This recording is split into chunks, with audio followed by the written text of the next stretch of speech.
Kill and dump की सियासत हो रही है। सियासत के तनाजुर को एक नया रुख दिया गया है। गोल्ड और गन के तौर पे सियासत को आगे लेके जा रहा है। आने वाले वक्त में अगर यही सिलसिला चलता रहा तो इस असेंबली में एक पॉलिटिकल पार्टी के बंदा नहीं बैठेगा। कल जो प्रेसिडेंट साहब का इलेक्शन है और 14 को जो ये सेनेट का 3 साल वाले इलेक्शन है, मैं उसको इस इलेक्शन में इसलिए बाइकाट कर रहा हूं, उन माओं की आंसुओं की खातिर, उन परेशान बहनों की खातिर मैं इसमें कल हिस्सा, दोनों ये जो सिलसिला है इनमें मैं हिस्सा नहीं लूंगा। हम सब का है, इस सरजमीन के हम सब बासी हैं। इस सरजमीन में हम कारोबार भी करते हैं, सियासत भी करते हैं, इल्म व हुनर भी सीखते हैं। आखिरी वक्त में जब हम मर जाते हैं तो इसकी गोद में सोते हैं। इस सरजमीन हमारी मादर वतन है। किसी भी तौर पे इसकी ख्याल रखना, इसके साथ वफादारी एक असूली और कानूनी और ईमान के तकाजे हैं। ग्वादर एक ऐसी खित्ता है जहां से फारस के साथ जंग हुई, गोर के साथ जंग हुई, अरबों के साथ जंग हुई। कलमतों ने इस ग्वादर को तलवार के जोर से आज ये जो ग्वादर है जिस पे हम नाज कर रहे हैं, हुआ क्या, जब भी ग्वादर का नाम लिया जाता है तो उसकी अहमियत वर्ल्ड लेवल पे बहुत बड़ी है। इस ग्वादर के तरक्की और खुशहाली की बातें जनरल ज़िया ने भी की, अयूब ने भी की, मुशर्रफ ने भी किया, और ये जमहूरी जो दौर चला, यूसुफ रजा गिलानी आए, नवाज शरीफ आया, शहबाज पिछली दफा आया था, खल भी आए थे, मोहतरमा शहीद बेनज़ीर की भी दौरे हुई। सब ने कहा कि इस ग्वादर को दुनिया की खूबसूरत जगह हम बनाएंगे, लेकिन आज ग्वादर उसी जगह पे खड़ा है। आज ग्वादर के लोग 2 वक्त की रोटी से तरस रहे हैं।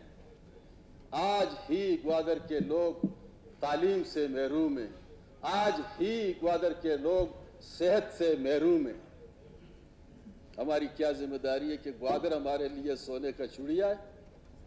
सीपेक के नाम पे $56 बिलियन का मुआहदा हुआ। इस मुआहदे के तहत $26 बिलियन यहां खर्च हुए। इनमें से 16,000 मेगावाट बिजली का भी मंसूबा था।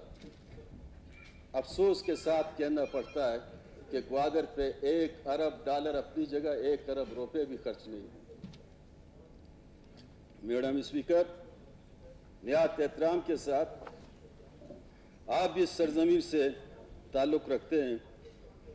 सीपेक के पैसे अगर ग्वादर पे खर्च नहीं हुए, इस सीपेक से ग्वादर का नाम निकालें, सीपेक की दुनिया की वर्ल्ड के नक्शे में कोई अहमियत नहीं होगी, इसकी कोई अहमियत नहीं होगी। लिहाजा हमने ये भी देखा, जीडीए के 70 अरब रुपए वहां आए। आज ही तहकीकात करें ग्वादर के लिए क्या हुआ। मस्कत गवर्नमेंट ने 40 बिलियन रियाल एक दफा दिया, वो पैसे गए। फिर 25 बिलियन एक दफा दिया, वो पैसे गए। वर्ल्ड बैंक ने पैसे दिए, वो गए। मुख्तलिफ मरकजी गवर्नमेंट ने मुख्तलिफ वक्तों में बड़े पैमाने पे पैसे दिए, वो पैसे गए। आज ग्वादर में सिर्फ ऐलानात होती हैं और अमल दरामद उस पर कुछ नहीं होती है। तो इस सिलसिले में हम जो देख रहे हैं, ग्वादर के अवाम के लिए सिर्फ ग्वादर एक बिजनेस सेंटर है उन ताकतवर कुव्वतों की खातिर जो उनके हाथ में लोग खेलते रहते हैं। हम समझते हैं कि ग्वादर के खुदारा इस ग्वादर के गरीब लोगों के लिए ये क्यों।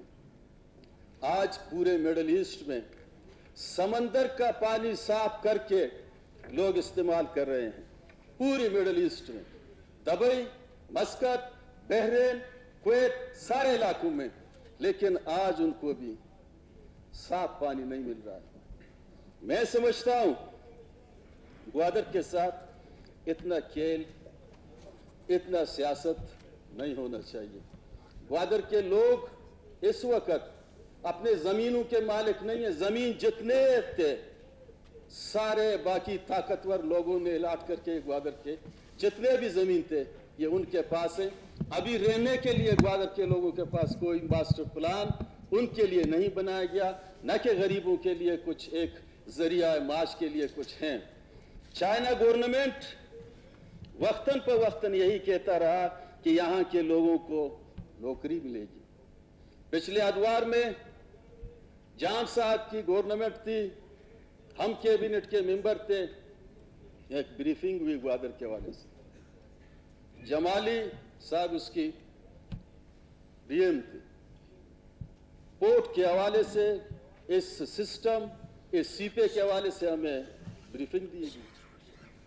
उन्होंने कहा ग्वादर में सीपे के हवाले से सिर्फ फकीर कॉलोनी में एक प्राइमरी स्कूल की तामीर हुई है बस, और कुछ नहीं हुई।